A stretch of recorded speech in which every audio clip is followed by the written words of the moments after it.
Salut les footeux, bienvenue dans les pieds carrés. Vous en avez l'habitude, tous les 15 jours, on vous retrouve avec les génies de la tactique de comptoir, évidemment pour refaire le foot. Émission spéciale aujourd'hui, puisqu'on est à 72 heures plus ou moins du début de la Coupe du Monde, cette grande Coupe du Monde 2026 que tout le monde attend, qui aura lieu du 11 juin au 19 juillet.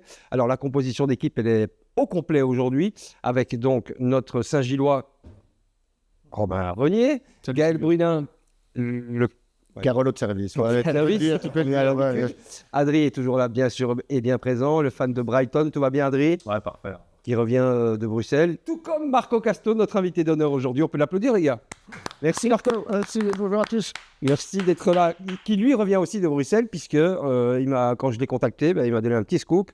Il va vivre la Coupe du Monde sur LN24. C'est ça, Marco? C'est effectivement sur les jours entre 17 et 18 heures. On va couvrir un peu cet événement qui est grandiose. Avec ton grand-papa Stéphane Powell. Avec mon grand-papa Stéphane Powell, effectivement. Voilà, on n'est pas et pas que, parce qu'il y a de beaux invités. Aujourd'hui, il y a un bel invité qui est Georges Lekens, donc voilà. Ah, long couteau. Ouais, que tu as bien connu. Beaucoup de noms qui vont arriver. Ok. Et quand est-ce que vous invitez Silvio? Quand il sera libre et qu'il ne sera pas les pieds carrés, on invitera. Donc on n'est pas radin ici, on fait de la pub pour les autres, Marco. C'est gentil. En ton honneur, bien entendu. Donc une 45 minutes plus ou moins, le temps d'une mi-temps pour discuter de cette Coupe du Monde 2026, les garçons. Je vois que vous avez bien préparé tout ça. Hein. Je vous ai observé notamment ce matin. Surtout Gaël. Et vendredi, on aura peut-être un petit temps additionnel. On verra si nous ne sommes pas trop bavards. Alors Marco, tout le monde te connaît, évidemment, originaire de Manage, hein, si je me souviens bien. C'est ça, ouais, effectivement. Je me souviens, à une époque, il y avait même eu une plaque à la Estre, dans les fonds de la Estre, Qui est toujours là. au nom de Marco Casto. Fond de la S. Ça s'appelle les fonds de la Estre, monsieur Adri. Un agora. Tu devrais le savoir parce que tu mets tes enfants un peu plus haut. Un enfant. la crèche. Je crois qu'on est quand même. Bon, Marco Casto, on vous le présente plus, bien entendu, ancien du Sporting de Charleroi. Eh oui. Ancien Moucronois, bien entendu, formé à la RAL, donc si je me souviens. Oui, Pendant combien d'années, Marco? J'ai commencé à l'âge de 8 ans, jusqu'à mes 16 ans en équipe première, et puis il allait dans un vrai. et à 17 ans, je suis parti au Sporting Charleroi. 16 ans, jusqu'à 16 ans, c'était avec quel coach à l'époque? À l'époque, c'était avec Jayendo. Et j'ai notamment joué avec Salvatore Curaba, Ok, qui m'avait pris sous son aile à l'époque. d'accord. Le fameux Casimir. Bon, vous vous souvenez de Marco, évidemment. Toi, peut-être moins, Romain, Pas qu'on est. en tant que joueur. Ah oui, je m'en souviens bien. Moi, je me souviens notamment de sa période moucronoise. Et j'ai l'impression que tu avais laissé un peu de ressentiment dans le cœur des Louviérois en partant d'abord à Charleroi, puis à Moucron. Parce que moi, j'ai des souvenirs de chants pas très sympas à ton égard, parfois. Tu nous les chantes? Non, je pas le chanter. J'ai jamais entendu, moi. C'était un peu lourd de ma carrière, ça. Donc, après, voilà, avec la rage, ça a été toujours un peu spécial. Il y avait de fausses rumeurs qui avaient circulé par rapport à ça. Donc, bon. L'accueil au Tivoli, c'est la même chose. Hein. Adrien, je me souviens, quand il est revenu soit avec Charleroi, soit avec Moucron, il n'était pas forcément accueilli. Il y avait l'histoire, une légende qui était partie avec une série. On avait sorti la RAL en coupe et on avait parlé d'un bras d'honneur qui est totalement faux. Donc, t'as poursuivi longtemps, je crois. Ça m'a poursuivi quand je revenais à la RAL. Mais après, j'étais poursuivi dans tous les stades. Hein, donc c'était un plaisir. Oui. Bon, en tout cas, moi, je ne l'ai pas oublié parce que pour moi, il n'y a pas eu donc. Moi, le grand souvenir de Marco, joueur, que ce soit Moucron aussi d'ailleurs, c'était les fameux duels avec Gerd de Rhein. Ça, c'était... Alors, figure-toi que je fais autre chose ici à côté de la télé. J'ai déjà voyagé une fois avec Gerd de Rhein, donc on a fait connaissance. Et je lui ai rappelé ça, et il m'a dit que tu étais quand même une grosse teigne. Donc, à chaque fois, on va pas dire qu'il avait peur de jouer ces matchs-là, mais il savait ce qui allait arriver. À partir du moment où tu joues déjà contre un joueur qui est déjà un client, c'est déjà pas évident. Mais en plus, quand ça avait rien au prime de sa carrière et qui est déjà un joueur physique et qui jouait pas mal des coups, il faut savoir répondre. Donc, la première chose, quand tu rencontres un type pareil, c'est de...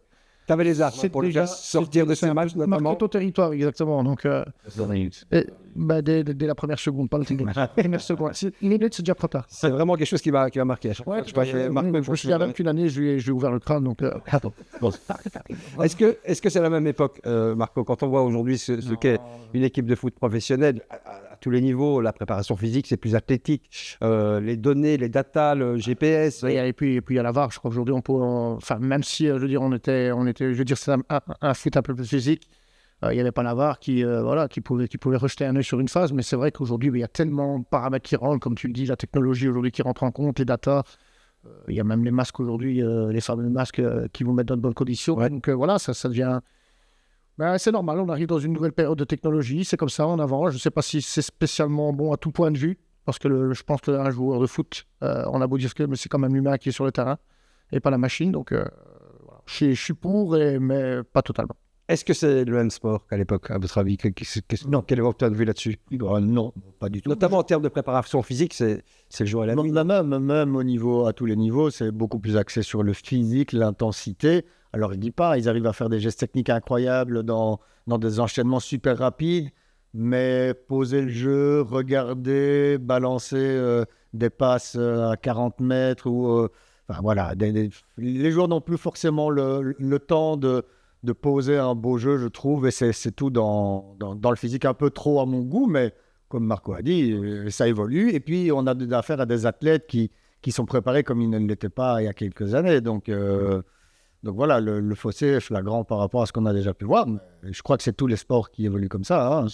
La période du foot a été différente de toute façon, et je pense, vu qu'on y est justement, la Coupe du Monde, ça a parfait livre de souvenirs de la manière dont le foot était joué. Il suffit d'aller sur Internet, sur YouTube et de regarder des mondiaux des années 70. On a l'impression qu'on aurait toute notre place sur le terrain, ce qui n'est pas vrai évidemment. C'est juste qu'on aurait une telle image différente du foot aujourd'hui que ce qu'elle était à l'époque. Évidemment, ça a l'air plus lent. Après, sans doute que la transmission était moins bonne aussi, mais ça a l'air plus lent, il y a l'air d'avoir plus d'espace. C'est un autre foot tout simplement. C'est pas pour ça que c'était moins bien ou mieux avant. Non, oui, question de goût. Hein. Ok, Marco, tu t'es reconverti en T1 à une époque, hein, c'est ça? Ouais, hein, mais je quelques années à Meux, j'ai fantastique aventure. J'ai passé 8 ans à Meux, 8 saisons extraordinaires. Je crois qu'on a tout connu. Donc, un titre de champion dans l'année avant la réforme, la fameuse réforme. Donc, c'était en promotion. Donc, on était les derniers champions de promotion. Et puis, c'était une aventure sportive et humaine juste exceptionnelle. D'où, aujourd'hui, un petit peu mon retrait du foot parce que je me dis toujours que j'aurais du mal à retrouver ce que j'ai réellement retrouvé là-bas. Vraiment. Ça ne te tente plus? Non, parce que le foot en général, en tout cas sur les projets qui sont proposés aujourd'hui, c'est plus le même. L'aspect humain n'existe plus. La patience n'existe pas, parce que moi, mon projet, en tout cas, ce serait de faire sortir des jeunes, parce que je pense qu'aujourd'hui, c'est vers ça qu'il faut cibler, parce qu'il n'y a plus de pognon dans le foot. Donc, moi, je ne peux pas comprendre qu'aujourd'hui, on ne puisse pas investir encore dans les jeunes. Et t'es du grand frère.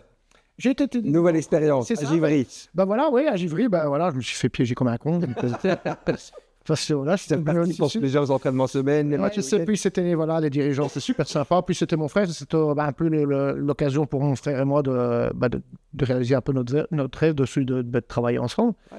Et mon frère a fait un boulot énorme parce qu'il y a eu quand même 3 tours. Il y a eu 3 tours finaux, qui sont arrivés au bout. Donc voilà. Tony, qu'on peut féliciter puisqu'il a obtenu son diplôme. Tony, c'est tout récent, c'est ça? C'est ça. C'est l'UFAB, c'est ça? Il a réussi cette semaine, donc oui, exactement. Bravo Tony, bravo. Bravo. Un club de cœur, on a compris. Je pense que vous l'avez compris, effectivement. Je crois que c'est là où c'est ancré depuis qu'on est gamin. Donc. Je me demandais depuis le début de l'émission c'était quelle sélection nationale, mais... Il n'y a qu'une sélection, c'est le Bon, petit message à notre réalisateur qui, lui, est fan de l'AC Milan. Ouais, malheureusement. Donc, cadre bien, s'il te plaît, Marco, à Flavio. Comme ça, tout le monde sait maintenant que Flavio est milanais. Qu'est-ce que vous avez comme souvenir de Marco Casto? Toi, Gaël, tu as beaucoup regardé Charleroi à une époque. Oui, et puis moi, je vais avoir 50 ans, donc grande période, exactement la même génération. Pour moi, c'est les belles années du Sporting de Charleroi, donc... Moi, des souvenirs, j'en ai tout plein. J'en ai en particulier, mais qui n'a pas vraiment à voir avec le football. Je l'avais vu au cercle La Carolo à Louvain. Et à l'époque, j'étais allé lui dire... Il était sorti avec tous les joueurs du Sporting, j'étais allé lui dire... C'est aussi le niveau de légende, ça. Non, ça ne va se faire. Légende urbaine. On n'a jamais vu. J'étais allé lui dire, Marco, en tout cas, je t'apprécie beaucoup. Et il m'avait répondu... Ouais, tu dis ça, mais quand je viendrai avec Moucron, tu m'insulteras comme les autres. Et je lui avais dit, outré, ah non, moi je ne ferai pas ça. Et je ne l'ai jamais fait. Là aussi, c'est des gens du Non, je ne l'ai jamais fait. Puisqu'à l'époque, les joueurs sortaient après les matchs. Oui. Disons qu'à l'époque, il n'y avait pas de réseaux sociaux, surtout. Les joueurs se font toujours, ils se cachent parce que facilement les réseaux sociaux, mais nous, on ne craignait pas ça, donc il n'y a aucun problème. Notamment dans une boîte du côté de Willowbrook, on croisait parfois des joueurs le samedi soir, par exemple. Allez, on en vient à cette Coupe du Monde, format XXL, marathon, les garçons. 48 nations, 104 matchs, 39 jours. J'ai envie de dire toujours plus de fric pour la FIFA. On est tous d'accord? Oui. Qui, je rappelle, est une ASBL. Je ne le savais pas. Oui, bien sûr, un but lucratif, c'est évidemment. Qu'est-ce que vous en pensez, vous autres? Moi, je trouve que ça commence à être un petit peu... Saturation, on va arriver à saturation. Oui, puis ça perd un petit peu de son côté compétitif. Alors, ce qu'il y a de bien, c'est qu'effectivement, des nations qui n'y avaient pas accès peuvent la jouer. Mais je trouve que c'est parfois au rabais. Je ne suis pas certain que sportivement, ça va apporter grand chose. Ouais, puis c'est aussi le nombre de matchs, le nombre d'équipes. Il y a... Ouais, Et ça risque d'augmenter. Hein. Oui, je rejoins Gaël sur le fait que le point positif, c'est que des sélections qu'on n'avait pas l'habitude de voir, on va les découvrir. Mais il n'y a plus vraiment d'enjeu. Je veux dire, il y a les deux premiers sortent. Je crois qu'il y a les 8 meilleurs troisièmes. 8 meilleurs troisièmes, c'est ça, ouais. Moi, ça me dérange pas que c'est écrit là. 64, parce que moi, le vrai problème, c'est ces meilleurs troisièmes qui passent d'office. Ça casse tout le suspense du premier. Il n'y a pas de suspense. Tu fais 64, tu fais tes groupes où les deux premiers passent. On dit les meilleurs troisièmes, s'il y en a 2 ou 3. Là, il y en a 8 sur les 12. Les meilleurs, c'est plus vraiment les meilleurs, c'est plus les meilleurs troisièmes. On en revient un peu comme, je veux dire, la réforme de la Champions League. Mais là, est-ce que la réforme de la Champions League, à la base, j'étais peu convaincu. Et finalement, on s'est rendu compte que ça permet quand même des belles histoires, des clubs qui... Si on a inclus tout ça, toutes ces réformes, quand on parle de la Conference League aujourd'hui, quand on voit la finale de la Conference League, Crystal Palace, c'est ça, Crystal Palace, et contre Real Sociedad, Rayo Vallecano, pardon, on a le 13e ou 14e contre le 8-9e. Bah, voilà. Après, moi, je pense que pour une Coupe du Monde, ce qui est beau pour ces équipes-là, en tout cas ces équipes qui n'ont jamais participé à ces compétitions-là, c'est surtout l'émotionnel. C'est pas le sportif, parce qu'aller te rendre à une Coupe du Monde et prendre un 9-0, à part les émotions où tu vas pleurer, c'est tout ce que tu vas faire. C'est clair. Mais c'est dommage par rapport à ça. Après, émotionnellement, je peux comprendre que ces équipes-là veulent le faire. C'est une aventure, effectivement, humaine aussi, notamment pour tous ces petits pays. Où est-ce que vous allez vivre cette Coupe du Monde, les garçons ? Dans un endroit particulier ? Est-ce que vous avez des petits rituels ? Moi, je me souviens quand je regardais l'Italie, voilà, il fallait que je sois assis toujours au même endroit, avec le drapeau là, à genoux devant le stade national. Tu le feras pas. Non, mais cette année, je t'en pose.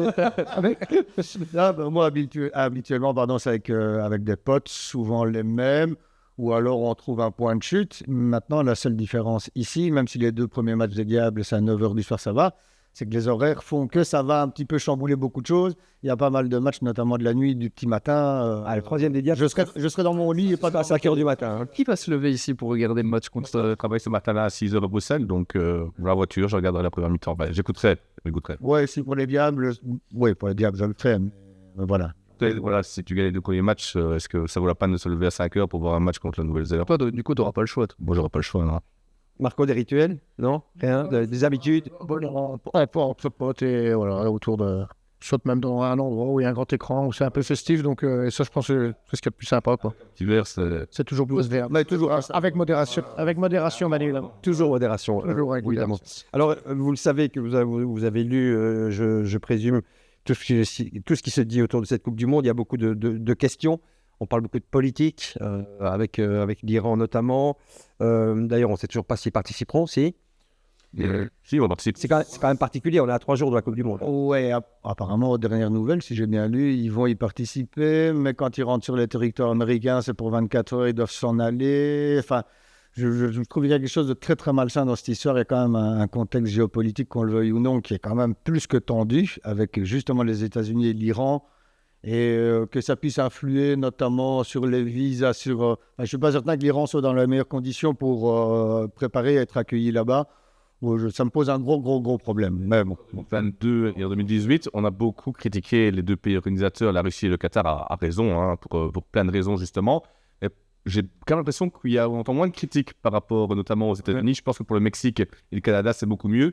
Mais voilà, on se doute que c'est la puissance sur le plan géopolitique des États-Unis qui fait que bizarrement on se tait. Je me souviens que des pays comme l'Allemagne en 2022 a fait une photo de groupe en mettant la main devant la bouche pour exprimer leur mécontentement. Je doute qu'on voit ça cette année-ci, malheureusement. Malheureusement. Ce sera un peu particulier, effectivement. Ça a bien commencé, je ne sais pas si vous avez lu, avec le capitaine de l'Irak qui a subi un interrogatoire de 7 heures, après 12 heures de vol. Ouais. Voilà. Oui, non, ça va. Ouais, ça va Je pas. crois que des à côté, des petites histoires, des sales histoires, il y en aura, à mon avis, pour cette édition. Et le prix des billets. J'allais y venir, c'est une Coupe du Monde de riches, clairement. Pour se payer un billet. Pour se déplacer, puisque pour aller jusque-là, et puis même si c'est via une agence de voyage qui va organiser, mais après avec les tickets, ça va être... effectivement, il faut avoir un suivi financier derrière pour pouvoir y aller. Ouais, effectivement, le foot coûte de plus en plus cher. La Ligue des Champions aussi, d'ailleurs, au passage. Hein, franchement, pour cette Il faut quand même préparer le portefeuille. Alors, on en vient au Diable Rouge, évidemment. Donc, 2 matchs de préparation, Croatie-Belgique 2-0, 0-2 même, Belgique-Tunisie 5-0. Qu'est-ce qu'on doit penser de ces matchs, Marco? Je pense qu'il faut être positif par rapport à ce qu'on a vu. On a vu un Rudy Garcia qui a changé 2 fois de système de jeu justement pour se préparer et voir un petit peu comment éventuellement ce qui pouvait se passer au cas où. Donc moi je pense qu'on est dans le bon. Il y a apparemment une atmosphère plus que sympa au sein du groupe et et puis il y a même positivement même avec les supporters. Donc non, je crois que ce qui me plaît aujourd'hui dans ce qui s'est passé, c'est que Garcia a vraiment une approche par rapport à l'absence de Lukaku, parce que voilà, même par le passé, on a bien vu que Tedesco et même Martinez étaient focus sur Lukaku sans réellement le remplacer, tandis qu'ici, on a un projet derrière. Donc, non, on peut en penser que du bien. Je crois qu'il faut rester en tout cas positif, et après, on verra ce qui pourra arriver. Hormis ces 2 résultats, elle vous fait une bonne impression, cette équipe des Diables? Franchement, oui, j'étais satisfait. Même dans la sélection, Garcia, finalement, Ouais, voilà, on l'a critiqué, mais elle m'a l'air équilibrée, cette équipe. ouais, elle est équilibrée. Il y a des visages qu'on commence à connaître. Il y a eu des belles petites surprises, des belles petites découvertes, des joueurs qui ont confirmé, des joueurs qui ont un petit peu de temps de jeu pendant ces 2 matchs. Je pense notamment à Raskin contre la Tunisie qui est monté, qui est bien monté. Bon, on n'a pas vraiment été mis à mal pendant ces 2 matchs. Je reste quand même un petit peu sceptique sur la défense. C'est le talon d'Achille D'où de l'équipe nationale, non? D'où mon propos, j'ai été satisfait quand même du test d'Onana, moi. Oui, alors Onana au premier match, Moi, c'est surtout c'était pas mal. Mais moi, c'est Ngoy, effectivement, qui sort du lot. Ce que j'aime bien, c'est qu'effectivement, on a l'impression que Rudy Garcia sait où il va. J'ai l'impression que ces joueurs savent aussi où il veut aller et comment il veut y aller. Et puis, il y a des petits signes, on parle de très bonne humeur, de très bonne entente dans le groupe. Et puis, c'est Luke Bacchio qui disait, la différence peut-être avec la génération un peu avant, où les stars avaient leur place quasiment assurée, c'est qu'ici, on sent que tout le monde peut être un titulaire en puissance et on sent qu'ils sont prêts à se battre. Et j'ai beaucoup aimé aussi les montées de Fernandez Pardo, qui, à mon avis, peut apporter vraiment, vraiment beaucoup de choses. Donc, voilà, je n'étais pas le plus convaincu, j'attends toujours de voir, mais je trouve que cette équipe est plus séduisante que ce à quoi je m'attendais. Toujours un petit doute sur la défense également, mais pour en avoir parlé avec mon collègue Adrien Mouchet, il me faisait remarquer, il n'y a peut-être pas non plus énormément de grandes équipes qui ont des défenses super imperméables. Derrière nous aussi. Moi, c'est là que j'ai... pourtant, Dieu seul sait comme j'ai été fort critique sur le plan défensif de nos Diables. C'est ça qui t'a plu.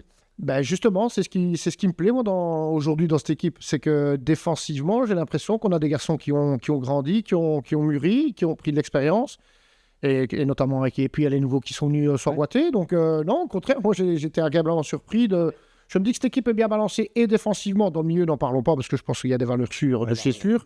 Donc on est là. Et puis devant, on a quand même des atouts qui peuvent faire. Le petit bémol, c'est que je me suis dit de ne pas avoir repris réellement un 9 si tu veux réellement jouer avec un 9 dans le rectangle, genre Stassin. On est d'accord là-dessus. Lucas Stassin avait sa place là-dedans pour toi, Marco? En tout cas, si tu cherches un réel 9, un joueur de rectangle, oui, ou alors le gamin de l'Ajax, Götze, ouais, qui aurait pu... Mais après, voilà, ce sont des choix. Mais je pense que défensivement, contrairement, c'est une équipe nationale qui m'a plu. Quand je dis sceptique, c'est pas que j'ai été déçu, ils ont bien joué, mais on voit encore que forcément, vu qu'il y a des nouveaux joueurs qui n'ont pas forcément encore les automatismes qu'avaient les anciennes générations, notamment contre la Tunisie, on l'a vu à quelques reprises, des petits moments de flottement, des passes en retrait un peu spécial. C'est normal. Après, c'est à ça que ça sert. Mais effectivement, que ce soit le test d'Onana contre la Croatie ou comme l'a dit Gaël Ngoy, on a bien compris que Onana, c'est une solution de repli au cas où. Vraiment. C'est surtout, et puis je pense que c'est pas qu'une solution de repli, je pense que c'est aussi une solution tactique. C'est-à-dire que si tu joues avec un Onana dans ce 3 arrière, en possession de balle, tu peux le faire monter d'un cran. Donc, et ça apporte la supériorité dans ce milieu de terrain. Donc je pense que c'est aussi pensé pour ça, à mon avis. Mais je pense qu'il y a de ça aussi. La première réussite de Rudy Garcia, c'est quasiment un de ses premiers choix, c'est de mettre Yuri Tillemans comme capitaine. Je pense vraiment que c'est le choix gagnant. Il fait le lien entre les deux générations. Ouais. Il est indiscutable dans le vestiaire malgré une certaine apparence de timidité ou de calme. Mais je pense que c'est vraiment la bonne décision. Ça a écarté tous les débats autour de Courtois, De Bruyne. On sait qu'il y a eu des gros problèmes avec Tedesco, notamment entre lui et Courtois. Et je pense que pour l'instant, ce qui me convainc le plus dans Rudy Garcia, dont je n'étais pas le plus grand fan avant qu'il arrive, c'est la manière dont il a construit son équipe. il restait cohérent jusqu'au bout. Il s'est permis la traditionnelle petite surprise du mondial avec Fernandez Pardo, que quasiment toutes les sélections font. Il suffit de regarder. À chaque fois, ça vient un peu de nulle part. Ah, c'est vrai. Et Ngoy aussi de côté, parce que je pense que rarement, en 2 matchs amicaux pré-Coupe du Monde, on aura vu un joueur se révéler à ce point-là. Ouais. Franchement, pour moi, c'est une totale révélation. Ouais. Le mec est tellement fort de l'anticipation qui permet de jouer 10, 15, 20 mètres plus haut l'équipe. Et je pense qu'on va y venir juste après. Mais dans les 3 premiers matchs de poule, titulariser Ngoy, c'est permettre au bloc de jouer haut avec un peu moins de risque. Défenseur assez complet, hein, Marco. Hein. Ouais, complètement. Je crois que dans le duel, il est costaud. Tu sais qu'avec lui, si tu vas avoir main mise justement sur ton jeu, tu peux jouer individuel. Parce que le mec va vite, il est costaud, Ouais. il anticipe, puis il a énormément de qualité. Je crois que De bon pied aussi. ouais, du bon pied. Puis je pense que c'est pas réellement une surprise parce qu'il a fait une très très grosse saison à Lille. Donc 3 Lillois hein, dans les 26 diables. quand tu vois son potentiel, le garçon est juste énorme, et ça va être compliqué aussi de le garder à Lille. Hein. Et donc- Tant mieux pour nous. Et donc, on a bien vu que voilà, les matchs de préparation ont vraiment servi parce que voilà, on a enfin un coach souple, plus flexible, ce qu'on reprochait parfois à Tedesco et à Martinez avant. Ouais. Il a joué quand même avec 2 systèmes de jeu différents, avec des joueurs qui n'étaient pas à leur place forcément. Donc, c'est bien de tester tout cela avant de partir. Disons que quand tu as un peu moins de joueurs indispensables, tu peux aussi te permettre d'être plus flexible parce que tu sais bien, dans la génération avant, tu avais sur les 11 joueurs, tu en avais 9 qui étaient titulaires indiscutables. Mais là maintenant, où tu en as peut-être 6 à la place. Et évidemment, savoir qu'il n'y a pas de mec, surtout quand on connaît l'importance des statuts en équipe nationale, tu sais que tu n'as pas de mec que tu es obligé de mettre à part Courtois, Tielemans, peut-être sans doute De Bruyne aussi. Tu as peut-être 3 à 4 comme ça qui sont indispensables. Le reste, tu sais que tu peux tourner. Tu sais qu'ils ne vont pas être chiants s'ils sont sur le banc. Et je pense que ça l'aide aussi dans cette manière de changer son équipe et de moins prévisible en tout cas. J'aurais quand même bien voulu voir ce Michael Götze quand même, hein, mais je crois qu'il a été sacrifié pour un défenseur en plus. C'est ça, et puis il y a l'histoire Pardo. Hein. Moi, je suis pas. Sur la qualité du garçon, j'ai aucun problème parce que c'est un gamin qui a plein de qualités. Ça va C'est le pas. timing qui te dérange. Moi, ce qui me dérange, c'est le timing. Moi, ça me gonfle un peu. Bien sûr aussi un peu Donc- des espoirs par le passé. Hein, oui, Et ouais, mais après, tu as quand même refusé un paquet de fois d'y retourner. Donc, et après, 15 jours, 3 semaines, je sais pas combien de semaines, tu te retrouves l'âme de nouveau d'avoir le maillot. Et moi, j'adore. Ah, ça s'est passé une semaine avant. Hein. D'accord, hein, donc ça me dérange un peu. Soit tu as la fibre jusqu'au bout, ou soit parce que tu te redécouvres à une semaine de la sélection et où tu sais que l'Espagne ne va pas te prendre. Et puis les agents ont certainement joué un rôle important là derrière. Hein, donc voilà. C'est clair, c'est clair. C'est un gars, d'accord là-dessus. Un gars formé en Belgique qui a.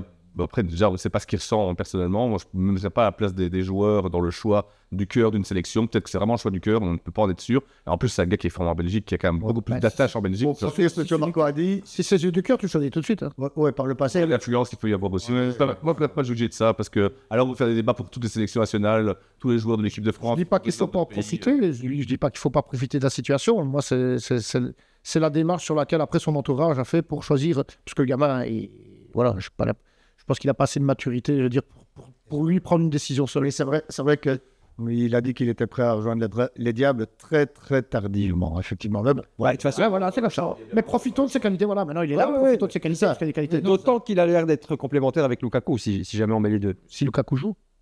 j'ai l'impression qu'il peut effectivement jouer avec. Parce qu'il peut jouer aux 3 positions. Hein. Ouais. Moi, je pense qu'il est très complet, que ça, c'est vraiment une bonne pioche à ce niveau-là. Et surtout, on voit, malgré ce qu'on dit, peut-être qu'il a tardé à prendre sa décision, mais on voit qu'il est ultra motivé. Franchement, son entrée en Croatie, en 10 minutes, le mec, il t'a fait des courses, il a été chercher des ballons pour notre corner de l'équipe adverse, assez impressionnant. Il est bien rentré 2 fois, c'est clair. Lukaku, Quand tu vas jouer une Coupe du Monde et tu dois te montrer. Lukaku, bon, Mais c'est vrai. on sait qu'il y a un plan vraiment préparé physiquement, tout doucement. On le verra peut-être pas dans ce premier tour. Un petit peu, je pense, s'il n'y a pas de raison qu'il ait joué quelques minutes en amical et que si on a besoin de lui, il ne faut pas non plus l'envoyer à tout prix. Mais je pense que si on a besoin de lui, parce qu'à nouveau, on va jouer 3 matchs contre 3 équipes qui vont jouer très défensif, si on a besoin de lui, il peut aller déménager un peu devant pendant le dernier quart d'heure, je pense. 70 minutes de temps de jeu, Marco, c'est quand même interpellant, ça, non? Oui, c'est interpellant. Maintenant, c'est vrai que je pense que tout a été calculé par rapport justement aux équipes qu'il y avait dans ce groupe. Donc, on peut le comprendre, certainement. Maintenant, ça reste une interrogation.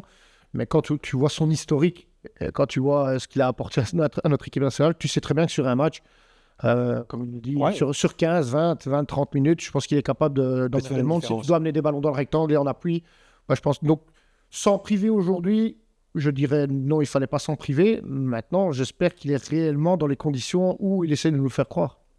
Parce qu'en fait, il est revenu, il s'est fait soigner avec l'équipe médicale du staff belge. Hein. Cette année-ci, c'est 65 minutes. Hein. Ouais, c'est 69, je sais plus combien, mais effectivement, c'est.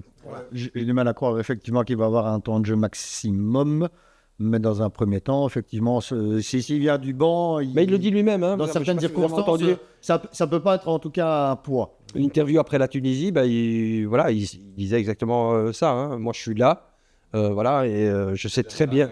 Ça me paraît que je sois là, donc... Bon, il se connaît aussi physiquement. Pour le vestiaire, même s'il ne joue pas forcément. Je pense que pour Personne, s'il est sur le banc, pas mal de jeunes, c'est une vraie référence quand même. c'est normal. Non, mais Ça fonctionne les 3 premiers matchs. ça sera cool. C'est la classe. Bah ouais. Après, il faut oublier que les 3 premiers matchs sont quand même plutôt abordables sur papier. Donc, est-ce que tu n'auras pas besoin de ton expérience? Ouais, je dis pas le contraire. Si après les 3 premiers matchs, tu fais un carton. Ok, c'est le gauche, donc nous ne l'est pas. Ah, moi, ça, Tu ne changes pas l'équipe qui gagne. Non, mais la différence, c'est que non, c'est parce que sur une sélection aujourd'hui, on ne pense plus comme ça. Les entraîneurs ne pensent plus comme ça. Ils s'adaptent à l'équipe adverse, donc voilà. Mais il sera utile, ça c'est clair. Alors, vos attentes par rapport au Diable Rouge, bon, obligation de passer le premier tour. Est-ce que c'est pas la peine de débattre là-dessus? Avec ce qu'on a dit, avec le nombre d'équipes et la faiblesse des groupes, et le nôtre qui n'est quand même pas des plus Attention relevés. quand même à l'Égypte, peut-être le premier match sera plus important. Alors moi, je snob absolument personne. L'histoire nous l'a montré lors de la dernière Coupe du Monde. On en a parlé face au Canada. Pour moi, on est largement trop bien payé, notamment. Mais là, je me dis que si tu sors pas de ce groupe-là, tu n'as juste rien à y faire. Donc sortir du groupe, ça me paraît être le strict minimum. Pour la suite, par contre, j'en ai pas la moindre idée. Je me dis qu'avant, on avait une génération dorée, qu'elle a fait ce qu'elle a fait. Je me dis parfois qu'il y a peut-être moins de pression et que ça peut plus peut-être créer la surprise. Et ils vont peut-être se mettre moins de pression. Ils peuvent aller loin, comme ils peuvent se faire sortir dès le premier match à élimination directe selon l'adversaire. Pas vraiment d'idée. Voilà. Bon, les fameuses prédictions des ordinateurs, c'est quart de finale contre l'Espagne. Ouais. En Belgique. Bon, parce qu'apparemment, en finissant premier du groupe, on serait dans un bon côté de tableau où on jouera un 3e de groupe en 16e. Donc, Puis, potentiellement les USA ou un autre 3e de groupe en 8e. Donc voilà, tout ça, c'est des projections. Maintenant, comment vraiment se projeter? À nouveau, si tu vas en 8e et que tu es sorti par un pays, par l'Argentine ou le Brésil ou quoi, on dira, bah ok.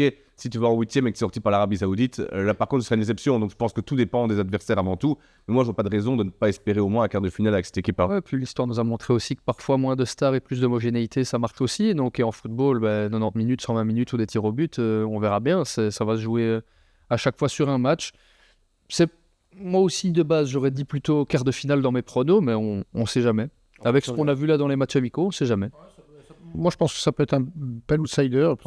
Voilà. Après, la différence avec l'ancienne génération, et en tout cas la dernière compétition, c'est que la dernière compétition, on était sur une équipe nationale un peu en déclin. Donc, je crois que là, on sentait que Plus c'était... spécialement derrière son entraîneur Oui, non plus. Oui, l'entraîneur, même, je pense tout le monde. Je pense qu'à un moment, il y a vraiment... ils étaient à bout de souffle et c'était terminé. Finaliste de la Coupe du Monde dans le groupe aussi, il ne faut pas oublier. Hein. Et ici, là, maintenant, tu as un nouveau souffle, tu as des jeunes gamins qui ont les dents longues et qui ont là les défauts de leur qualité, c'est-à-dire leur insouciance qui va faire que les mecs jouent avec, comme dans une cour d'école. Donc, j'entendais, on posait la question à Robert Pires. Il a mis quand même la Belgique, pas dans les favoris évidemment, mais dans les équipes à surveiller. Ah oui, parce qu'il y a de la qualité et je pense qu'il y a vraiment un gros potentiel. Après, dans ce genre de compétition, je crois que c'est les émotions aussi qui vont jouer beaucoup. Est-ce que ces mecs-là auront justement assez le dos assez large pour supporter tout ça? Oui, il y a l'histoire aussi des complexes petits Belges qui malheureusement est trop souvent arrivés. Si on tourne à nouveau contre la France dans cette Coupe du Monde, on sait qu'il va falloir passer un sacré cap mental pour réussir à les passer parce que tu as l'impression qu'ils nous bouffent l'esprit, les Français. Tu joues à l'avance, tu joues contre eux, tu as l'impression que tout le pays a peur.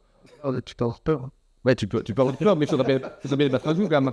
Ouais, mais là, Il faudrait bien les battre à jour quand même. Ouais, d'accord, mais là, j'ai pas l'impression. Parce que moi, je les tape dans mes favoris, donc quand tu vois offensivement ce qu'ils ont, défensivement, ils ont 3 équipes, donc... Je pense que le milieu terrain de la France, par exemple, est moins bon que celui de la Belgique, mais Chouameni Rabiot, ça me vend pas du rêve. Chouameni Rabiot, ça me vend pas du rêve, moi, mais... Ah non, ils sont pas là pour vendre du rêve, hein. Un petit peu quand même. Non. Deschamps, ils sont rarement là pour vendre du rêve. c'est le marchand de sable qui te vend du rêve, hein, pas Deschamps. Hein. Il vend du rêve sur les trophées, mais sur le style de jeu, c'est pas très pragmatique. Hein. Il va partir avec 4 attaquants dans son 11 de base, donc pour sa dernière compétition, je pense qu'il a envie d'envoyer un peu plus de rêve. Non, il va repasser à... Moi, il va rester Très dans le milieu, très pragmatique avec son système et C'est pas ce qu'il a annoncé, mais oui, après, c'est vrai que Deschamps, il aime bien. Deschamps, il aime bien, hein. Deschamps, il aime bien faire ses conférences. Bon, ils ont quand même été battus par la Côte d'Ivoire avec 2 équipes différentes d'une mi-temps à l'autre, c'est vrai. Ouais. Tu peux, Quand même commencé avec son 11 de départ, sans les Parisiens, pour voilà, toujours des différences. sans Doué et Dembélé en tout cas. Mais Tu joues sans, il ne faut pas oublier que tu es à 10 jours d'une compétition hyper importante, tout est favori. Et surtout là pour pas se blesser. là, tu ne vas pas te baisser. Genre, Il manquait Saliba aussi d'Arsenal, non? Oui, ceux qui avaient joué la Ligue des Champions, quoi. Et comme il dit, sur à 10 jours. Enfin, alors, autant je préfère que la Belgique ait fait 0-2 contre la Croatie et 5-0 contre la Tunisie. Je préfère ça que l'inverse, mais l'histoire nous a déjà montré que tirer des enseignements d'un match de prépa, c'est pas clairement. Ouais. Pour la Belgique, oui, on peut en tirer des enseignements. Ça veut dire que les garçons sont. Voilà, par rapport à une nouvelle génération, effectivement, comme tu le dis, c'est plus intéressant aujourd'hui d'analyser la Belgique plutôt que de dire la France. La France, on sait ce que ça vaut, on connaît les qualités, donc c'est pas un problème de les analyser. Bon, par contre, il y a quand même déjà un peu des joueurs qui font parler d'eux. Vous avez lu cette déclaration de Cherki. Ouais. Donc, on ne va pas à la Coupe du Monde comme favori, mais pour écraser tout le monde.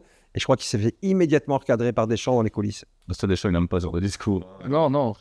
Mais- En fait, Doku nous en a sorti une petite aussi, hein.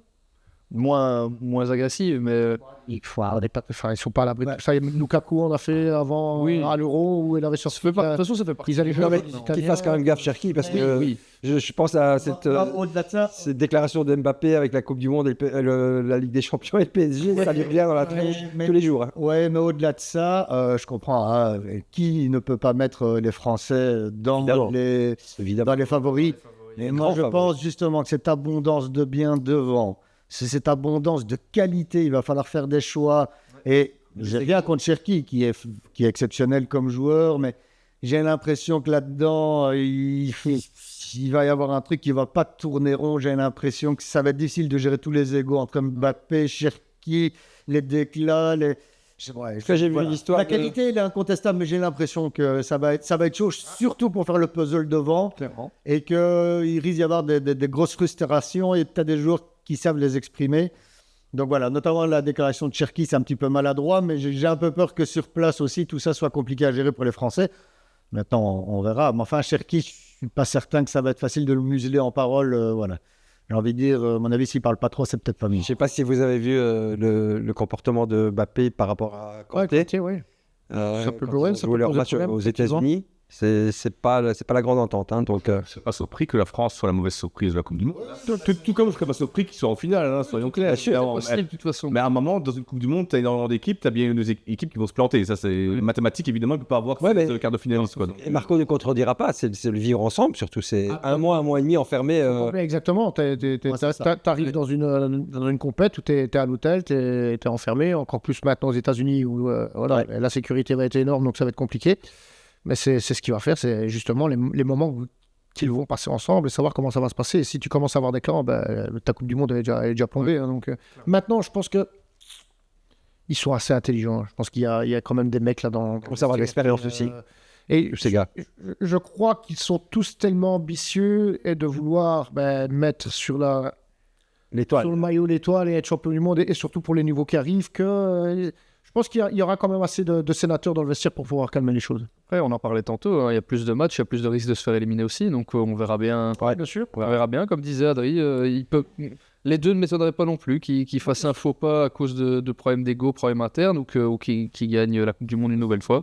qu'ils soient éliminés en 2020, qu'ils soient éliminés par la Suisse À l'Euro. alors qu'ils mènent 2-0 À l'Euro, ouais. en Ouais. facilité totale. Il y a Pogba qui marche sur l'eau et voilà, tout à coup, tout s'écroule. Mbappé rate le penalty face à Sommer, je pense, à Exact. ce moment-là. Donc, tout est possible. De toute façon, des déceptions, il y en aura. Il est clair que c'est quand même pas la France que je mettrais dans le plus grand risque de déception. Ça, c'est clair aussi. Bon, les autres favoris, bon, évidemment, on cite toujours les mêmes. Hein. Argentine, clairement. Le Brésil qui peut être là. Donc, Alors, il vaut quoi ce Brésil d'Ancelotti?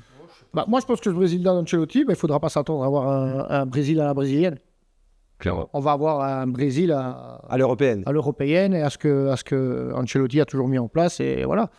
Je crois qu'il va y avoir des certitudes défensives. Ce ne sera pas en avant Guingamp et la sclérophysie. Hein, donc, Bon, à part Neymar, il n'y a pas non plus de grandes stars. et encore, Neymar, je ne pense pas que Neymar va partir titulaire. Donc, moi, je n'ai pas la Il conviction. a l'air que- déjà d'être blessé. Ouais, et puis je crois qu'aujourd'hui, on parlait un peu de tout ce qui était physique et les efforts de débauche. Et je pense qu'aujourd'hui, c'est ce qu'on va demander. Et je crois que Ancelotti va plutôt muscler son milieu de terrain et plutôt qu'avoir des artistes, des réels artistes. Il t'aura les 3 devant certainement, mais il n'y en aura pas 10. Et le double pivot avec Bruno Guimaraes et Casemiro, ça va envoyer du lourd, ça va rentrer dedans comme jamais. Et en effet, c'est pas du tout dans l'ADN du Brésil, mais leurs meilleurs joueurs sont défensifs. À part Vinicius, leurs meilleurs joueurs sont défensifs. Bah, t'as Marquinhos et Gabriel qui est peut-être en finale le meilleur joueur brésilien cette saison. Ouais. T'as un gardien qui est quand même top niveau, Alisson Becker. Donc, à nouveau, c'est bien le genre d'équipe qui peut passer ces 3 tours en gagnant 1-0 ou 2-1. Quoi. Donc, D'accord avec ça? Ouais, le Brésil, effectivement, le fait que ce soit Ancelotti, j'y crois un peu plus au niveau organisation et pragmatisme. Maintenant, moi, l'Espagne, je trouve que l'Espagne, Évidemment. l'Espagne, c'est C'est le top 3. C'est une équipe France, qui, pour Argentine, moi, Espagne. niveau jeu collectif, c'est top. Et alors, le Portugal qui regorge de qualité, mais moi, j'ai un petit faible pour l'Espagne qui, je trouve, parfois, à certains postes, c'est pas des stars mondiales, mais ça joue quand même du Beaucoup de jeunes aussi. Hein, Ils sont vraiment dans une culture footballistique qui est ancrée maintenant depuis C'est ça. à partir du moment où ils n'ont plus été champions du monde et champions d'Europe. Eux, ils ont tout compris. Ils se sont dit, Ouais. les gars, toi, tu dégages. Et on remet des jeunes et on en arrive là. On arrive là. Il n'y a pas de secret. Et ils sont des centres de formation espagnols. Donc voilà, il n'y a pas de Portugal, tout secret. à fait d'accord, Gaël. Moi, effectivement, équipe évidemment redoutable. Mais Ronaldo, c'est un poids quand même. Hein. C'est un poids. Hein. Ça, c'est le plus fort pour écarter les joueurs qui peuvent faire des problèmes. et je pense que ça va être là de nouveau le problème du Portugal, hein, parce que ça fait maintenant, je veux dire, 10 ans qu'on dit le Portugal avec les noms qu'ils ont. Ah, mais dans un vestiaire, Le c'est autre problème, chose. c'est que si à chaque fois tu t'arrives pas à dire à Ronaldo, tu viens sur le banc, parce qu'aujourd'hui, ça va encore être effectivement un poids. En 2022, c'était compliqué. Dans ce que tu veux amener tactiquement, c'est pas possible. Donc c'est compliqué à gérer ça. Hein. Moi, je comprends que ce soit très, très compliqué de l'écarter d'une sélection. Enfin, à un moment, il ne va pas jouer ce que 72 ans non plus. Ah, mais tu sais bien ce qu'il recherche. Je sais, mais en même temps, il a ses intérêts personnels. Mais je trouve que pour l'intérêt de la nation du football portugais, il aurait fallu avoir le courage de ne pas le prendre. Ils ont décidé de le prendre, mais je pense que ça va plus être un caillou dans la chaussure qu'autre chose. Impossible. Tu peux le reprendre, tu peux le reprendre. Reprendre, c'est pas spécialement parce que tu aussi, c'est un peu comme Lukaku actuellement. Tu dis, bah voilà, sur les 15, 20, 30 dernières minutes, Est-ce c'est le qu'il mec qui peut- acceptera de jouer peu? Mais la différence, Ça, elle je est suis là. pas sûr. C'est que le problème, il est là. C'est que si tu discutes pas avec lui en lui disant, bon, Cristiano, je sais que tu es un monument, que tu es t'es, hein. Mais voilà, sache que. Mais je pense que c'est compliqué pour tous les. Voilà, le dernier coach, il s'est fait virer. Hein. Ouais, c'est ça. Quand il a osé le mettre sur le banc. Il a un super gros ego, bien légitime, c'est ce qui a fait sa carrière. Mais là, je ne sais pas s'il acceptera aussi facilement de jouer moi. C'est bien qu'il n'accepterait pas. Enfin, c'est évident qu'il n'accepterait pas. Même discours avec Messi, Argentine. Pas la même personnalité. France, c'est dur. Pas la même personnalité. Moi, j'ai l'impression.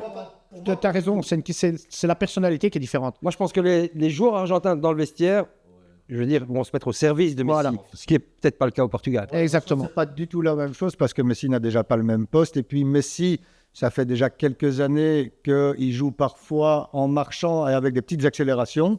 Son poste fait qu'en une passe, il peut faire la différence. En une accélération, il peut faire la différence. Servir n'importe qui. C'est pas du tout la même chose que Ronaldo ni le même poste. Donc je pense que ça pénalise moins l'Argentine qui va se dépouiller pour Messi On est d'accord. et qui va pouvoir, même si effectivement il arrive aussi un petit peu au bout du conte de fées, mais je pense que ça a moins de mauvaise incidence un Messi et moins un fardeau pour une équipe. Déjà par les le Ronaldo pourront. Déjà par le profil.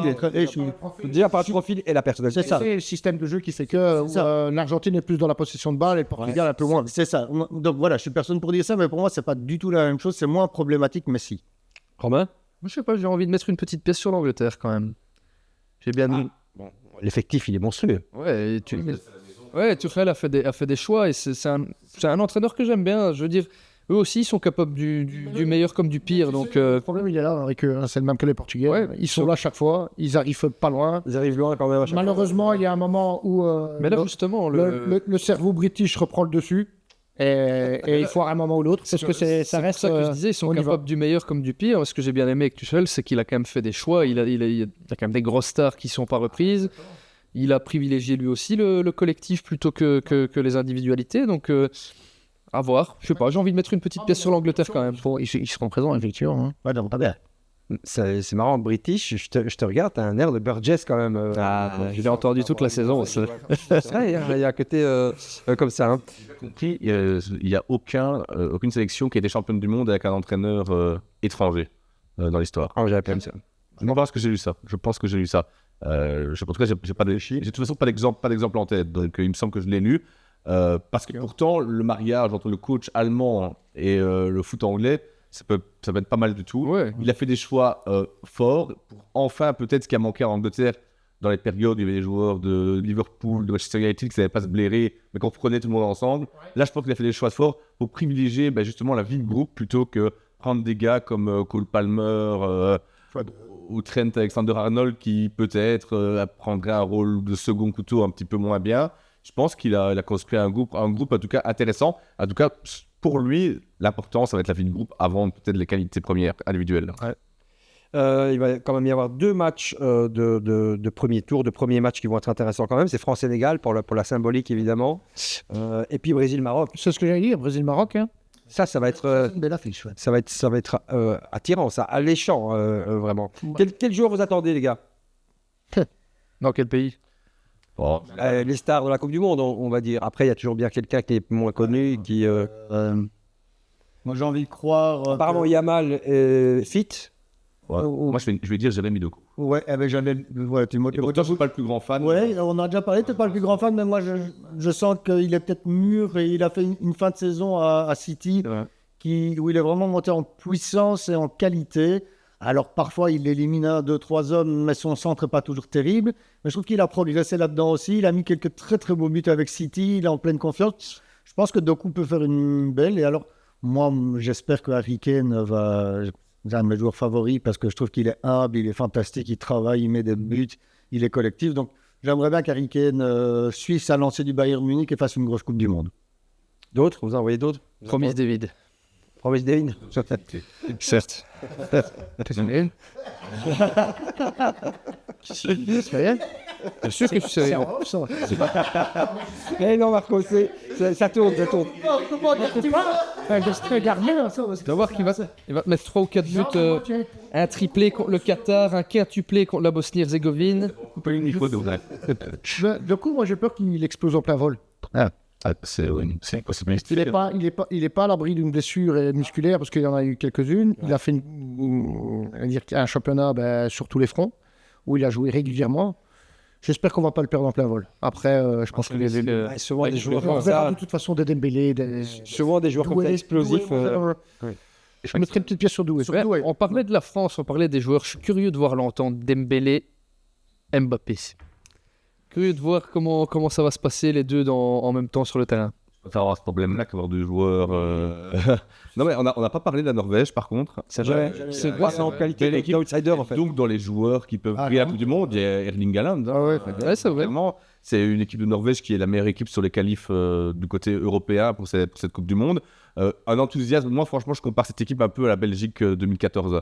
Avec un pays qui n'a plus été depuis très longtemps à la Coupe du Monde. Tu sens qu'il y a tout un peuple derrière eux. Tu as d'énormes qualités individuelles à certains postes, d'autres un peu moins, notamment le gardien. Ouais, mais il y a un esprit de corps. Comme la Belgique en 2014, ça fait longtemps qu'ils n'ont plus vu une compète. Ils ont une génération dorée aussi. Voilà, ça peut faire quart de finale, la Norvège aussi. Oh, ouais, facilement, ouais. Faudra se les taper en tout cas. L'Italien, c'est quelque chose. C'est ça. Petit silence. Sinon, quelques nouveautés, évidemment. Les pauses fraîcheurs qu'on est en train déjà de tester. Donc, c'est pour la santé des joueurs, les gars? Oui, bien sûr. Mais c'est bien pour les coachs. C'est des coaching breaks, en fait. C'est pas des... Ça va être des remises en place tactiques. Oh, mais ça change un peu le foot, ça, Marco. Pardon? 4 cartons. Ouais, parce que ça fait parce que quand tu regardes un petit peu, ça remet en place un peu déjà où ils proposaient de vouloir faire comme le basket. On y arrive, c'est ça. Hein. Donc ça a été certainement imposé par une réunion de coach et ce genre de choses. C'est plus pour la pub. Hein. Ça aussi, parce que les Ricains sont... C'était marrant, hein. Je regardais la France sur TF1, tu avais Lisa Razou, le commentateur qui critiquait les pauses fraîcheurs, mais TF1 en profite pour mettre de la pub, quoi. Donc, Bien sûr, bien c'est sûr. pour ça. À chaque compétition, il y a des nouvelles inventions pour nous mettre de plus en plus de pubs. La dernière, je pense, c'était les pubs après les hymnes nationaux. Ça, c'est insupportable. Je trouve que tu as envie de te lancer dans le match et pas que tu auquel une page de pub. Maintenant, lors des cooling breaks, qu'est-ce que tu vas faire pendant ce temps-là? Tu vas pas regarder. Voilà, tu vas te taper la pub, quoi. Il n'y a pas le choix. Tu n'as pas zappé. Tu peux pas zapper. Donc, je sais pas, moi, c'est. Ouais, je suis pas. Surtout, c'est quoi la durée? Il y a une durée officielle. Une minute. Bon, premier match, je mettrai mon chrono pour voir combien de temps elle dure cette pause. Parce que Après, il va faire chaud. J'avais cru entendre ça. Ouais, c'est bien sûr, vrai. C'est vrai. c'est bien évidemment. On est quand même sur d'autres latitudes. Non, mais J'ai compris 3, moi. Ouais, je suis pas hyper fan, mais. une minute, ça me paraît impossible que la pause ne dure qu'une seule minute. Après, Moi, je pense au rythme du match. bah oui, parce que Et une équipe qui est en difficulté, c'est quand même une aubaine, pendant une bonne minute de parler avec ton coach, remettre des trucs. en quand place. t'es dans le dur, si toi t'es dans le dur, c'est du pain béni. Hein. Donc, Ouais, et puis ça fait un petit peu, comme il dit, ça fait un petit peu basket avec des cartons, ou ça fait même plutôt futsal, j'ai envie de dire, avec des temps morts. Il faut arrêter avec tout Cette histoire de. Ça te Enfin, ça. Chacun ses règles. ça dénature un petit peu quand même le football. à la base, alors quoi. on y est, donc à ces 4 cartons. Donc voilà, pourquoi ne pas imposer des temps morts alors? Proposer en tout cas. Dans une mi-temps, il y aura, Au basket, après, on coupe le chrono à chaque fois que le ballon sort du terrain. L'histoire du chrono, ça c'est un grand il y débat. aura une mi-temps dans chaque mi-temps, donc sans compter tous les arrêts pour la VAR qui parfois durent 3 à 4 minutes, c'est insupportable, mais une mi-temps de 45 minutes, ça va durer 1 heure. En fait, là, le cooling break, temps additionnel classique, arrêt VAR, enfin, ça va être. C'est comme dans le principe des matchs NBA. C'est tout le débat du temps effectif de jeu. Est-ce que 48 minutes, ça se transforme en. C'est ça. Le fameux temps additionnel à rallonge qu'on a eu en 2022, qu'on n'avait jamais vu nulle part. Ouais. On a pris 10-12 minutes des premiers matchs, on ne comprenait rien à ce qui nous arrivait. Hein. Et tu l'as vu. En tout cas, pas dans de tels. Ouais, non, ça c'est un petit peu aussi, c'est le genre de choses. Il y a des choses qui sont mises en place, et effectivement, tu as eu de plus 12 minutes par mi-temps. Et puis après, c'est vraiment redescendu. En première ligue en Angleterre, c'est la même chose. La première année, on avait des matchs à rallonge. Et là, ils sont déjà méchamment redescendus. Tu sais pas en fonction de quoi, pourquoi, comment, qui a décidé à un moment qu'on en mettait. Enfin bref, ouais, j'ai du C'est mal. ça qui me dérange et le show de la mi-temps à la finale.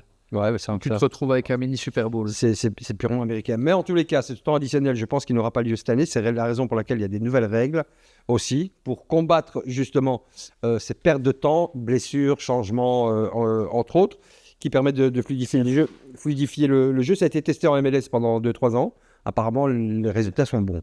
Donc, on n'aura peut-être pas ces 10-12 minutes de temps additionnel. Ça, c'est bien, on l'a déjà vu cette saison-ci, là, avec l'arbitre qui fait un décompte avec ses mains pour les 8 secondes. Je pense. Mais là, ce sera le cas aussi pour les touches, Oui, les dégagements de gardien, les coups de pied de but, les 6 mètres. on verra comment ce sera appliqué parce que c'est toujours pareil. Hein. Il y a un moment.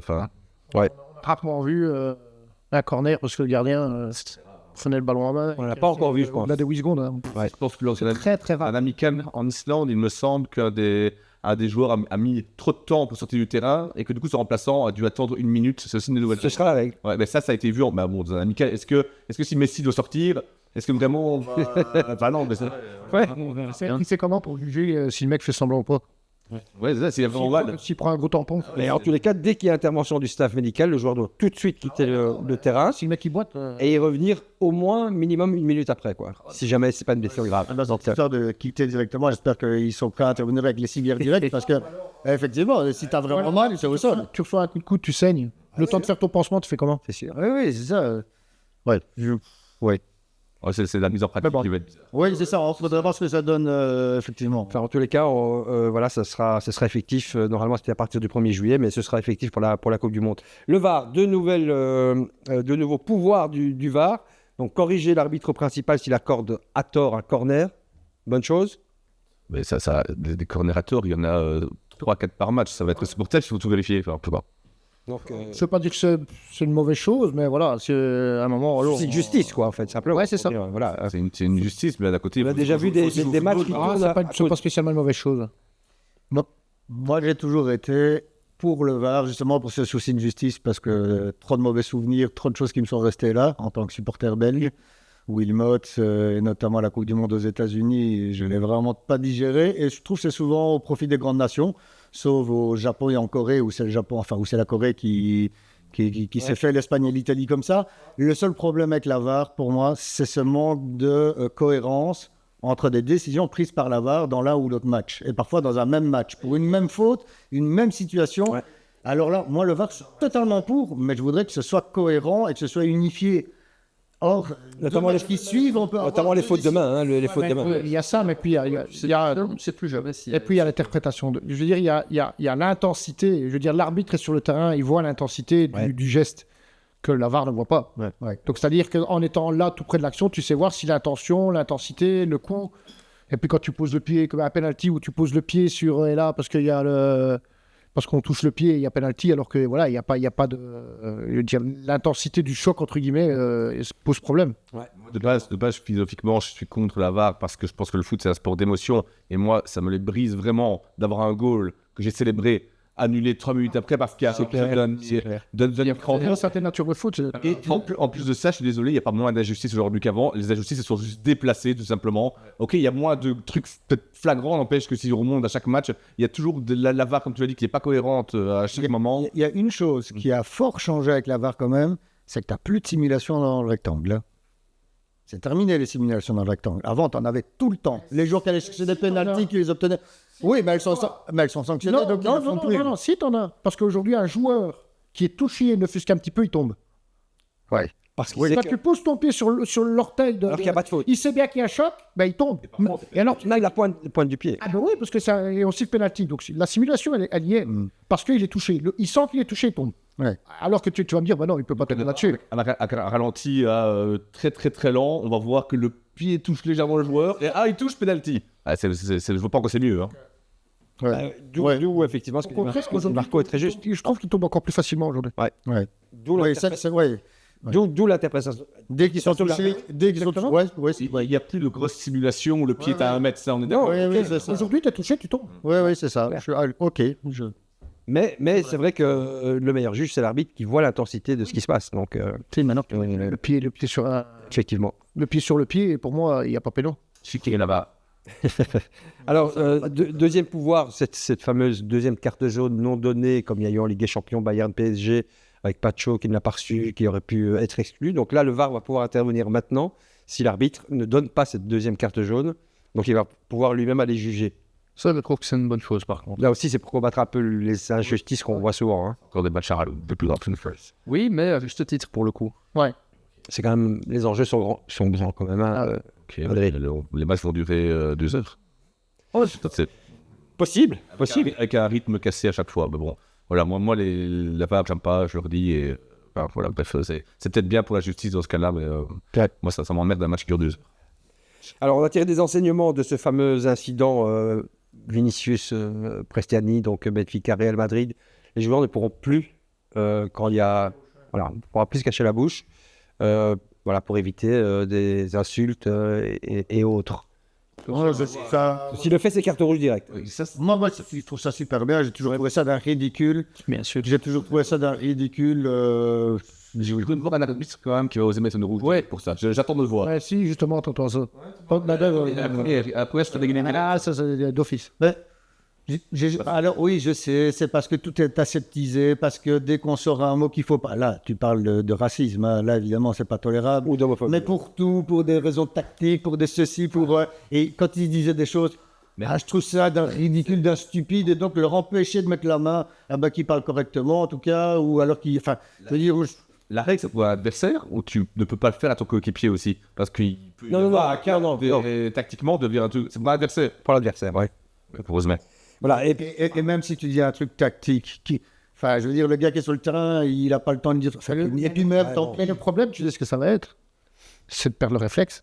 Ah oui, Ouais. ça, je te l'accorde qu'effectivement, ils ont c'est vrai ils ont que- tellement l'habitude. Plutôt, pour les joueurs, ça va être simple. C'est de ne pas, quand tu vas commencer à parler avec tes coéquipiers, vrai. tu vas mettre ta main devant ta bouche. Hein. Ils ont tellement l'habitude maintenant que ça va. Ah oui, Le premier va prendre rouge pour ça, il va tomber de très très haut, à mon avis. Hein. Mais déjà, le premier qui va prendre ça, après, ils ne le feront plus, tu verras bien. Voilà, et deuxième enseignement, cette fameuse finale de la CAN surréaliste. Donc là aussi, on va tout de suite sévir. Si un joueur quitte le terrain en guise de contestation, ce sera rouge, idem pour le staff. Mais ça, pour cette finale-là, j'ai pas compris de l'arbitre. mais j'ai toujours pas compris, hein, non. Personne n'a compris, je pense. On va comment permettre à une équipe de quitter le terrain en disant allez, on boude, on n'est pas d'accord, et puis après tu les fais revenir un quart d'heure. C'est quoi cette histoire Pour moi, il n'aurait jamais dû remonter sur le terrain, c'était fini. Qui a gagné la CAN? Toi? Si le Sénégal, si tu si on prends s'en tient, vraiment- Si on s'en tient à ce que je dis, pour moi, c'était le Maroc. Bah ouais. Pour moi, Tu me pour moi, terrain. Tu quittes le terrain. pour moi, ils étaient éliminés, À disqualifiés. tort ou à raison. Ouais, monsieur. C'est là l'erreur. Ah ouais, c'est ça. Donc c'est C'est très compliqué de trancher, je trouve. c'est l'arbitre Ah qui a non, tu qui a quittes le foiré. terrain, c'est fini, mais sur revoir. Et sur le coup, C'est je sais l'arbitre. que le match a pris, c'est compliqué. Ah non, après, c'est trop tard. Donc c'est Sénégal qui a quand même. Non, mais je veux dire, si maintenant tu me dis, la question c'était pas de dire tu demandes qui l'a gagné. Moi, pour moi, c'est le Maroc qui la gagne. Après, que tu reprennes, c'est trop tard. Ben, l'erreur, Là, elle est là. bien évidemment, quoi. Le match doit jamais reprendre. Bah non, jamais d'avis. Et comme l'arbitre a permis que le match reprenne, alors pour moi, c'est le Sénégal qui a gagné. Voilà. Mais jamais il n'aurait pu Mais jamais permettre ça. bah non. C'est une grosse erreur de la part de l'arbitre en Exactement. tous les cas. Voilà, on va passer à un petit temps additionnel. Le temps nous presse. Juste deux petites questions avec le temps additionnel comme vous avez l'habitude tous les 15 jours. Voilà, un petit temps additionnel. On va sortir un peu de la Coupe du Monde. Avec la présence de Marco, évidemment, on peut quand même évoquer le fiasco de l'Italie.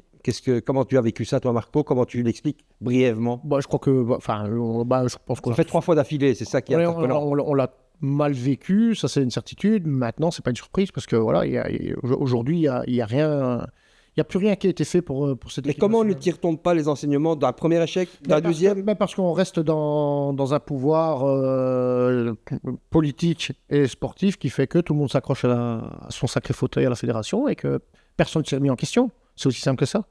On a été champion d'Europe, mais ça a été un miracle. Ouais, clairement. Parce que il y avait des mecs là sur le terrain qui, un peu comme en 2006. Mais sinon, c'est pas une question de formation, c'est pas une question de ceci. Aucun jeune Italien ne joue en équipe nationale. Il n'y a rien qui fait aujourd'hui que ce soit une surprise pour moi. Et ce qui se passe là pour l'instant avec les 2 matchs qui étaient prévus pour l'Italie, sur les espoirs qui jouent. Mais d'accord, mais c'est d'une débilité profonde. On est d'accord. Parce que si maintenant tu me fais 2 matchs où c'est génial, attention, les gamins ont gagné, super. Bah, si en rentrant dans leur club ils jouent pas, ça sert à quoi? Ouais, c'est la question. Le tout, moi je m'en fous qu'ils jouent en équipe nationale, c'est génial. Mais moi ce qui m'intéresse, c'est que ces gamins-là jouent en équipe première. Ce qui me surprend, c'est qu'on a reçu dans l'émission énormément de gens d'origine italienne qui suivent la squadra et tout. Ils ont tous le même discours. Ça sert à rien s'ils ne jouent pas dans leur club. Mais comment ça se fait qu'au pays, là-bas, on ne se rend pas compte de ça alors que ici, vous voyez bien. Tu sais ce qui se passe en Italie. Il y a trop d'entraîneurs italiens. Il y a trop d'entraîneurs italiens. Dans les vieilles doctrines. Ah, non, c'est même pas encore.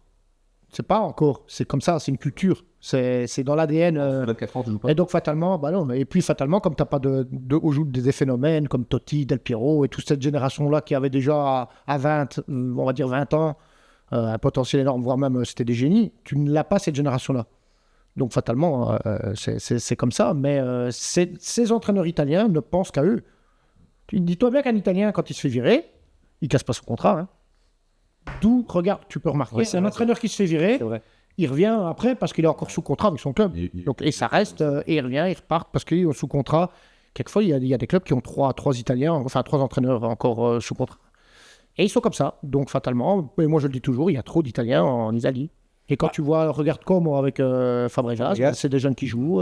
Oui, mais la grosse critique, c'est que c'est l'équipe qui n'est pas italienne s'il n'y a pas d'Italiens qui jouent dedans. Ça arrivera peut-être. D'accord, mais le problème, c'est qu'il n'y a, Mais les pas résultats sont là. il y a pas d'Italiens qui a le potentiel actuellement pour pouvoir jouer dans cette équipe-là non plus. Bon, il y a quand même eu quelques grandes ex-stars italiennes qui sont sorties du bois en disant on a perdu notre ADN, justement. Ben oui. Le problème, c'est que tu perds ton ADN parce que tu l'as perdu. Tu as fait des transfusions. Donc, fatalement, l'ADN, il n'est plus pareil. Et voilà. Le chute est moins populaire aujourd'hui en Italie aussi qu'il y a des années. Je pense par exemple que j'avais lu un article qui disait que grâce à Sinner, le tennis a pris une ampleur inimaginable là-bas. C'est Les vrai. jeunes jouent au tennis aujourd'hui apparemment en Italie. Hein. Ouais, mais ils jouent. Après, on fait vite les comparaisons parce que fatalement, comme on est dans la déception, tu te rejettes sur autre chose et alors le tennis fait que.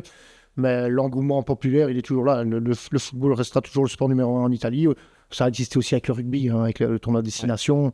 Mais bon, c'est un peu comme dans tout. Hein. Dans tous les pays, à partir du moment où il y a des couacs dans un sport où on compte énormément et qu'on voit qu'il y a un moment, chez nous, ça a été le hockey.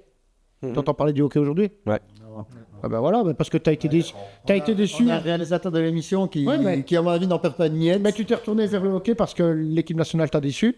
Et puis on a fait les comparaisons de pognon. Ouais, mais ils gagnent de l'argent, ils en gagnent pas. Et donc tu te réfères à ça parce que là, ça gagne. Et après, c'est la culture de la gagne. Là, ça gagne, donc je supporte. Là, ça gagne plus, je supporte plus. Oui, c'est clair qu'il y a de Donc ça. voilà, et en Italie, c'est pareil. C'est le jour où le football italien se relèvera, ce que j'espère le plus vite possible, tu vas voir l'engouement, il va revenir en une fraction de seconde. En tout cas, le constat, il est là. Hein. C'est les grandes stars aujourd'hui du calcio, c'est des pensionnés. Modric, enfin voilà. Donc, il n'y a plus les grands attaquants de l'époque, les numéros 10. La phrase que je retiens de Marco, c'est que le talent, il est là. On l'a encore vu, les U17 ont gagné ici. Ouais.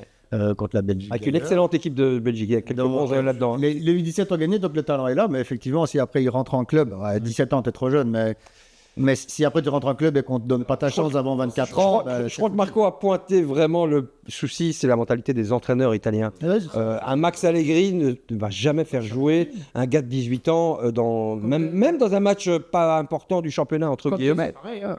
Conte, tu verras jamais un jeune gamin de 18 ans rentrer. Il en avait un. Et il en a Le fait... jeune Napolitain, mais parce qu'il avait beaucoup de blessés. Parce qu'il avait trop de blessés, le gamin, tu l'as plus entendu parler de lui. C'est clair.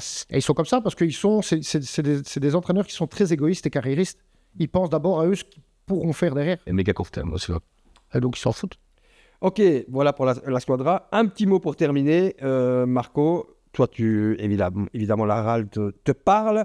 À quoi doit-on s'attendre? Parce que là, on est à 10 jours pratiquement de la reprise des entraînements. Pas de transfert à l'horizon. Si, voilà, on a un coach là avec son staff, mais voilà, ça s'arrête là. Bah, moi, je pense que c'est la saison de tous les dangers là. Bah, c'est compliqué parce que commencer après, voilà, on n'est pas dans les coulisses et on ne sait pas ce qui se passe exactement. Mais généralement, quand il n'y a pas de bruit comme ça avant la reprise, c'est assez compliqué. Ça peut être l'année de tous les dangers. D'autant plus qu'on a beau dire ce qu'on veut, même si c'est une première année en D1, la RAL n'a pas fait une bonne saison. On a beau dire ce qu'on veut, je crois que ça a été une saison compliquée. On a vu après sur ces playoffs down où c'est devenu encore plus compliqué. Et après, il faut sortir de ça. C'est-à-dire que si tu as le même noyau qui doit redémarrer en vivant une fin de saison pareille, c'est compliqué dans la tête de remettre la tête à l'endroit. Donc, il fallait savoir que tu penses que tu l'as affronté après ta carrière des deux amateurs, je pense. Bah, comme j'ai souvent discuté avec certains dirigeants, moi j'ai toujours dit, à un moment ou l'autre, vous allez changer d'entraîneur. Parce que votre projet va tellement vite qu'il n'y aura pas le temps. Oui, tu peux le faire quand tu montes de D3, là, tu as le temps, parce que là, tu as largement le temps. Mais là, le projet a été tellement vite, et j'ai parlé de ça il y a 1 an et demi. J'ai dit à un moment ou l'autre, vous allez changer d'entraîneur. Parce que c'est comme ça. C'est le foot pro, c'est la Jupiler Pro League, c'est comme ça, c'est pas autrement. Si tu veux, et ça arrivera encore. Hein. Moi, je pense que le premier entraîneur qui va sortir, ce sera Will Steele. Edouard. Et Will Steele aussi à Auxerre. La famille. J'ai cru comprendre que Marco n'est pas trop fan des entraîneurs data en fait. Non, ce qu'il y a, c'est qu'après, voilà, moi je suis toujours, comme je le dis, il y a le côté humain qui doit ressortir. Ouais. Et puis, voilà, si on veut vraiment parler là maintenant, objectivement, si on regarde un peu l'historique, ça c'est compliqué pour lui. Donc, tu vas devoir venir avec des idées qui n'ont pas forcément fonctionné depuis maintenant X temps. Donc, il va falloir être fort en communication par rapport à tes joueurs pour expliquer certaines choses. Parce qu'au moindre quoi que ça peut partir en sucette vite fait bien fait. Hein.